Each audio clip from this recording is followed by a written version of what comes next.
तुम्हारी तो वो हालत है, तुम पत्रकारों की भी, घर में नहीं चले चूल्हे, अब पिताजी की चड्डी फटी पड़ी है फिर भी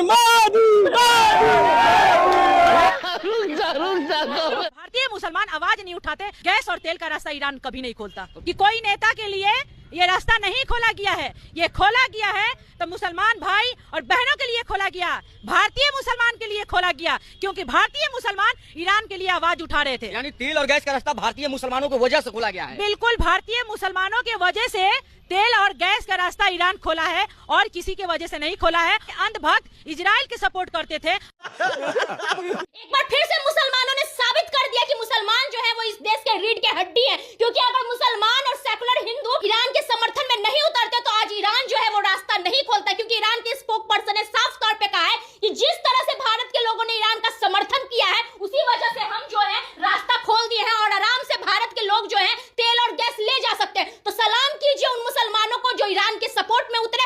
शाबाश। कल मैं और मेरे पापा ना सिलेंडर लेने के लिए गए थे एजेंसी पे, वहां पे सिलेंडर नहीं मिला। मेरे पापा ने और मैंने कहा कि अरे हम हिंदू हैं, तब भी सिलेंडर नहीं दिया। लेकिन फिर हमने कहा कि हम 2014 के बाद वाले हिंदू हैं, तो भी सिलेंडर नहीं दिया।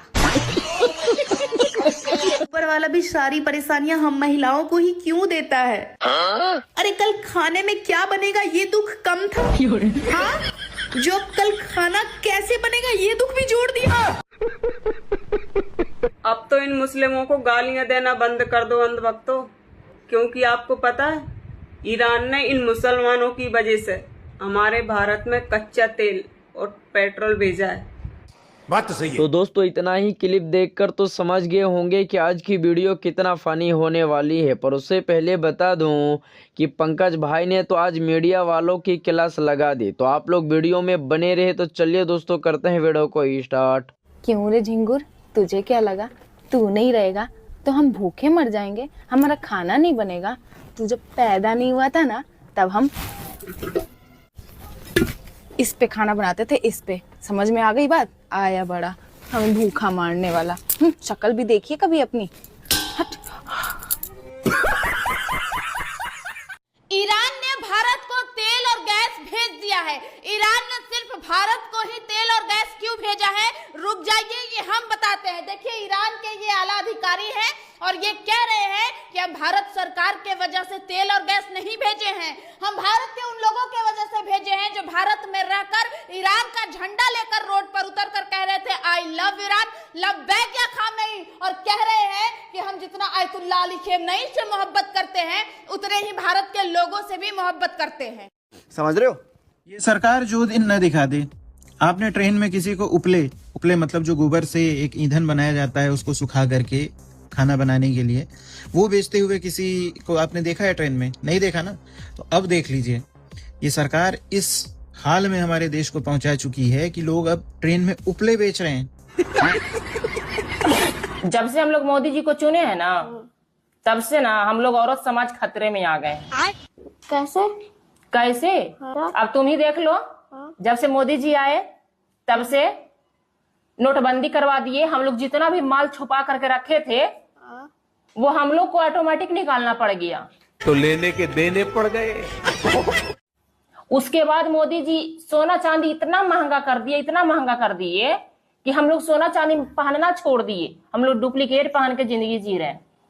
उसके बाद मोदी जी ने सिलेंडर इतना महंगा कर दिया है कि अब सिलेंडर मिल भी नहीं रहा है, अब हम लोग को चूल्हे पे खाना बनाना पड़ रहा है। ऐसा लग रहा है ना कि जैसे हम लोग मोदी सरकार नहीं चुने थे, हम लोग अपना ना दुश्मन चुने थे, दुश्मन। मैं तो स्मृति ईरानी जी को ढूंढ रही हूँ कि वो कहाँ है। जब कांग्रेस के शासन में 200-300 रुपए का सिलेंडर होता था तो उनको बहुत भारी लगता था, आज जो 1000 पार हो चुका है उसके लिए जवाबदेही तो सबसे पहले स्मृति ईरानी जी है। क्या सच में किल्लत है? क्योंकि ये कह रहे हैं कि अफवाह है और कुछ लोग लाइन में भी खड़े दिख रहे हैं। ऐसा है कि ये तो वही है ना कि मीडिया कितना दिखा पा रही है कितना नहीं। हमने तो खुद अपने स्टेट में देखा है, खुद बाहर इतनी वीडियोस, ऐसा है कि आप एक जगह की मीडिया से रोक लेंगे पर हर जगह की नहीं रोक पाएंगे। लोग कितने लाइनों पे है, कितना मतलब गैस के लिए होकर, कितने ऐसे गरीब परिवार है जो मुश्किल से महीने में एक सिलेंडर ले पाते हैं, वो कैसे खाएंगे, ये तो खुद देखने वाली चीज है। ग्राउंड लेवल पे तो कोई देखना ही नहीं चाहता है। बात तो सही है। इनको लिफाफा मिलता है पापा की ओर से, और ये फिर वही नाला से गैस बनाने लगते हैं, बादल से राडार को छुपाने लगते हैं। FIR हो जा रही है, आप लोग नाले से गैस। हे भाई सुन लीजिए ना, हम कहे हैं प्रधानमंत्री जी ने जितनी बातें कही 2014 से पहले, आप सवाल करके देख लो। ये तो तानाशाह हिटलर से भी गया गुजरा है, जो खुद बोलकर दूसरों को डराता है। आपको बीजेपी दिखा रही है कि पाकिस्तान में देखो कितना। हे भाई, आप पाकिस्तान के पत्रकार हैं कि हिंदुस्तान के? बीजेपी दिखा रही है ना। अपने मुंह में ला लिया, पहुना के मुंह में छाली। हमको हिंदुस्तान में रहना है। सही बात है। आत्मनिर्भर कैसे बनेंगे? बनो ना, नाला से गैस बनाओ, स्वरोजगार है। बाटली ना मिले तो खुद मुंह के अंदर गैस भर लेना, चूल्हे में जाके फूल मार देना, चूल्हा जल जाएगा। बन जाओ आत्मनिर्भर। यही तो आत्मनिर्भरता है। तुम्हारी तो वो हालत है, तुम पत्रकारों की भी घर में नहीं चले चूल्हे, अब पिताजी की चड्डी फटी पड़ी है फिर भी मोदी चड्डी फटी पड़ी है। तुम्हारी क्या औकात है ये बताओ? पत्रकारों की क्या औकात रह गई है? नाश्ता के लिए मांग करो। बस इसलिए मैरिज मत करो कि पेरेंट्स प्रेशर दे रहे हैं, इसलिए मैरिज मत करो कि रिलेटिव्स क्या कहेंगे। अबे राम जी, ये आपने पोस्टर लिया है नाम नरेंद्र काम सरेंडर, वो इसलिए लिया है कि हमारा जो नरेंद्र है, जो खुद की किताब में दिखाता है बाल नरेंद्र में कि मैं बचपन में मगरमच्छ पकड़ लेता था, वो इंसान आज संसद में आने से डर रहा है। वो इंसान आज अमेरिका के ट्रम्प से डर रहा है, तो सरेंडर हो चुका है भाई साहब। इसलिए हमने कहा है कि नाम नरेंद्र और काम सरेंडर। बड़ा हरामी हो। आवाज बैठ गई भाई साहब आपकी। युवा कांग्रेस के बब्बर शेर हैं, आवाज नहीं बैठेगी, वरना हम बैठेंगे। जब तक इस देश के युवाओं के साथ गलत होगा, तब तक युवा कांग्रेस का हर चीता सड़कों पे दिखेगा। आप बताइए, 12 साल हो गए, 11-12 साल देश के प्रधानमंत्री को आज तक एक प्रेस कॉन्फ्रेंस करी? क्यों नहीं करी? क्योंकि सवालों से डरता है अगर कोई, तो वो है नाम नरेंद्र काम सरेंडर। अच्छा, कुछ तो काम मोदी जी का ऐसा हुआ होगा जो आप जैसे युवाओं को भा गया होगा, दिल के अंदर छा गया होगा। इतना पसंद आया है साहब, इतना पसंद आया है मोदी जी का काम कि हर नालियों में हमने गैस ढूंढी है, पर पता नहीं हमारा जो फॉर्मूला है वो कहाँ गलत हो जाता है कि नाली से गैस बन नहीं पा रही। एक बार अगर मोदी जी आके हमें वापस सिखा दें तो हम उनके फैन हो जाएंगे। सीखना चाहते हैं? बिल्कुल भाई, जो इंसान नाली की गैस से चाय बनाकर विदेश यात्रा कर सकता है, उन्हीं का बयान है। बिना किसी राजनीतिक पद पर रहकर मैं विदेशों में घूम चुका हूँ, सिर्फ किस लिए? चाय बेचकर। तो हम भी चाय बेचेंगे भैया, नाली की गैस से बनाकर, और विदेश घूमेंगे। समाधान क्या है? आप बन जाए प्रधानमंत्री तो क्या कर देंगे? चलिए मान के चलिएगा आपको 2 दिन के लिए बना दिया, तो क्या करेंगे? बनना चाहते हैं? पहले तो ये सवाल है, बनना चाहते हैं? भाई साहब, तो मैं चाहता हूं कि 2 दिन के लिए नहीं, 2 शतक के लिए अगर इस देश का प्रधानमंत्री कोई बने तो वो राहुल गांधी जी बने। आप नहीं बनना चाहते? मैं राहुल गांधी जी को प्रधानमंत्री देखना चाहता हूँ। अगर आपको मौका मिले तो आप राहुल गांधी जी को दे देंगे? अरे हाँ भाई हाँ। पहले ऐसा है कि पहले हमारा गुरु करेगा, तभी तो हम सीख के करेंगे। क्योंकि अभी जो हमारा नेता है ना, वो तो हमें गैस, नाली से गैस निकालना सिखा रहा है।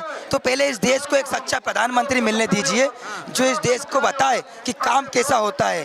वो इंसान जो एजुकेटेड है, वो इंसान जो जनता से मिलता है, घबराता नहीं है कि भैया हमला हो जाएगा मोदी जी की तरह। देखिए जनाब, वोट तो हम बीजेपी को ही देंगे। धन गया तो और कमा लेंगे, लेकिन धर्म चला गया तो अधर्मी हमें जीने नहीं देंगे। A few moments later. बटेंगे तो कटेंगे का नारा देने वाले भाजपा ने ही यूजीसी का काला कानून लाकर ब्राह्मण, वैश्य और क्षत्रियों को अलग कर दिया है। पार्टी बदल लिया साला। प्रशासन से हाथ जोड़ करके रिक्वेस्ट है, मेरे प्रधानमंत्री नरेंद्र मोदी जी, और मेरी भावनाएं अगर हाथ हुई कि मेरे प्रधानमंत्री का अपमान हुआ, यानी मेरे भारत का अपमान हुआ, ये क्या बात करता है यार? अभी पता चलेगा।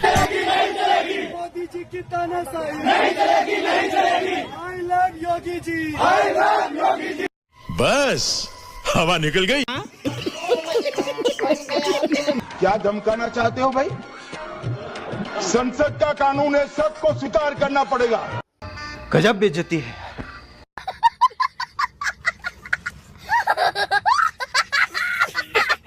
और अभी तो रुको, क्लाइमैक्स अभी बाकी है। हेलो दोस्तों, कैसे आप सब लोग। तो उम्मीद है आप लोग बिल्कुल ठीक होंगे। तो वीडियो के क्लिप देखकर आप समझ गए होंगे कि आज की वीडियो कैसी होने वाली है। तो आज की वीडियो में बहुत मजा आने वाला है, इसलिए वीडियो को पूरा देखिएगा। लेकिन उससे पहले मैं आपको बता दूं कि आज मोदी जी का विरोध वो लोग भी कर रहे हैं जो कल कहते थे कि मोदी मेरा बाप है। जब CAA NRC आने पर मुसलमान प्रोटेस्ट करते थे तो यही लोग कहते थे कि पाकिस्तान चले जाओ, बांग्लादेश चले जाओ, नेपाल चले जाओ। इन अनभक्तों के हिसाब से भगवान भी गलत हो सकते थे, लेकिन मोदी जी गलत नहीं हो सकते थे। तो ये तो सिर्फ अनभक्तों का ट्रेलर था, पिक्चर देख के जाना। अभी मजा आएगा ना भिड़ो। पिक्चर चालू करो बे। हम लोगों ने सरकार बनाई थी कि ये मेरा बाप है मोदी, ठीक, लेकिन बाप भी गलत निकल गया, हम लोग लावारिस हो गए। जिहादियों को, इन कटमुल्लों को डर बिठाना पड़ेगा कि अगर कट्टरता तुम्हारे अंदर है तो कट्टरता हमारे अंदर है। रुको जरा, सबर करो। यहाँ के देश के जो मुसलमान है उन्होंने भी इसके खिलाफ आवाज उठानी चाहिए। अगर तुम सच्चे भाईचारे की बात करते हो। अब आए ना लाइन पे। मैं खुशबू पांडे पूर्ण रूप से UGC जैसे काले कानून का विरोध करती हूँ और निवेदन करती हूँ अपने सवर्ण समाज से कि आप सभी इस कानून का विरोध करें। नहीं।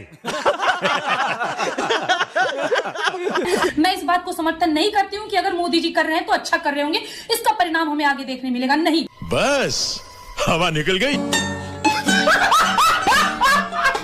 2014 के बाद से वोट चोरी हो रही है, तो मैं तो कहती हूँ ऐसी वोट चोरी होनी चाहिए, डंके की चोट पे होनी चाहिए। अभी पता चलेगा। हिंदुओं नहीं है, मैं बोल रही हूँ, कोई भाजपा सरकार हिंदुओं की नहीं है, हिंदुओं का कोई नहीं है, ना कोई संगठन, ना कोई कार्यकर्ता। इस UGC का मैं विरोध करता हूं और आने वाले टाइम में बढ़ चढ़ के इसका विरोध होगा, वरना ऐसा दिन ना आ जाए बीजेपी के सपोर्टर बीजेपी के दुश्मन बन जाए।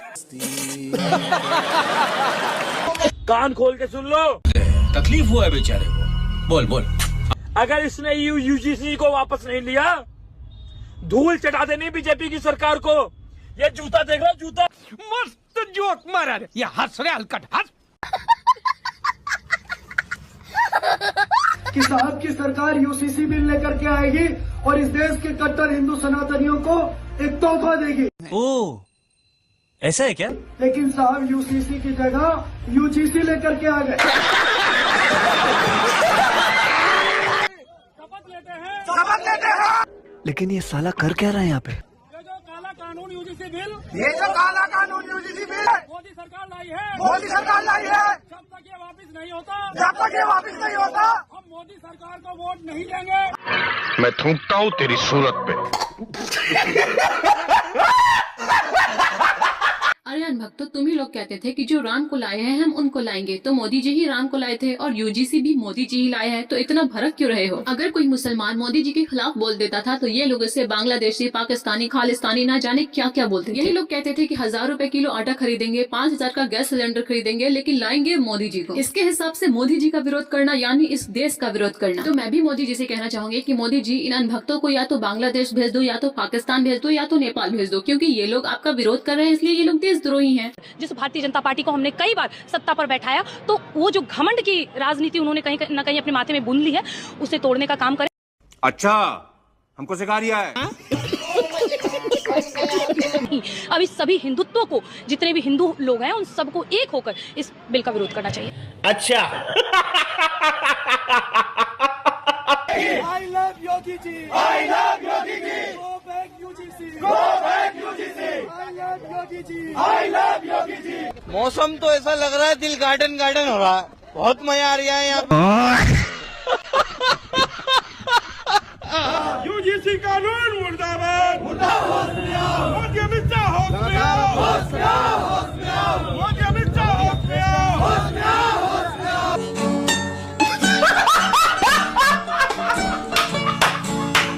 मौलिक अधिकारों में समानता का अधिकार देता है। गारंटी इस बिल के बाद समानता का अधिकार रहेगा? नहीं रहेगा। क्या रहेगा? नहीं रहेगा। तो ये बिल भी नहीं रहेगा। वाह। और ये सरकार के हम बोल रहे हैं, यदि ये कानून पास हुआ, हम लोग यहाँ 1000 आदमी के साथ यही सैदपुर हॉस्टल में इस्लाम धर्म स्वीकार करेंगे। यदि ये कानून पास हुआ तो ये लिख लीजिए। जिसे भी UGC से ज्यादा प्रॉब्लम है, वो यूनिवर्सिटी और स्कूलों से अपने बच्चों को निकाल के गुरुकुल में भेजे और वहां पर जाके जो सनातन जो कहता है वो पढ़े, वो पढ़ाए और वो सिखाए। मैं मोदी जी को एक नाम देना चाहूंगा, सांप। अरे कहना क्या चाहते हो? जिसे हम नाग देवता समझ के पूजते रहे, वो ऐसा सांप निकला कि उसने पता नहीं 75 साल का जो जहर है वो एकदम से उगल दिया।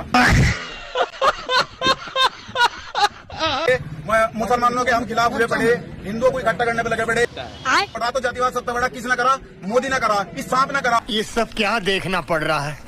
अच्छा है मैं अंधा हूँ। और इस अगर सजा की बात है तो हमें तो सजा हुआ है, एक्ट में इसे फांसी होनी चाहिए।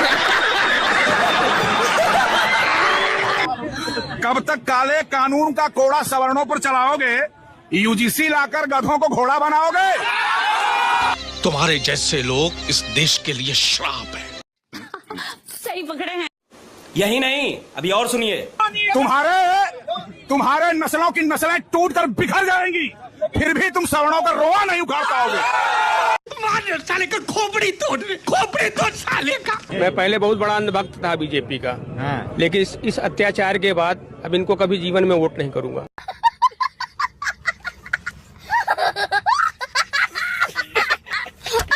मैं बीजेपी की वोटर हूँ।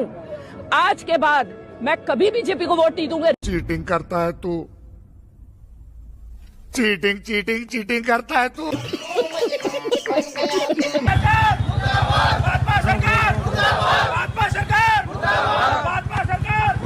इतने तेजस्वी लोग हैं हमारे पास, कितने शानदार विचार रखते हैं जी। पर जो भी कहो, मजा तो बहुत आ रहा है अनभक्तों को इस हाल में देखकर। जो कल तक मोदी जी को अपना बाप कहते थे, सिर्फ एक कानून आने की वजह से अपने बाप का भी विरोध करने उतर गए हैं। अब अनभक्तों को अपने बाप में भी कमियां नजर आने लगी है। दोस्तों, आप इस बारे में क्या सोचते हैं? कमेंट करके जरूर बताएं। वीडियो अच्छी लगी हो तो लाइक करें, चैनल को सब्सक्राइब करें और अपने तमाम दोस्तों में शेयर करें।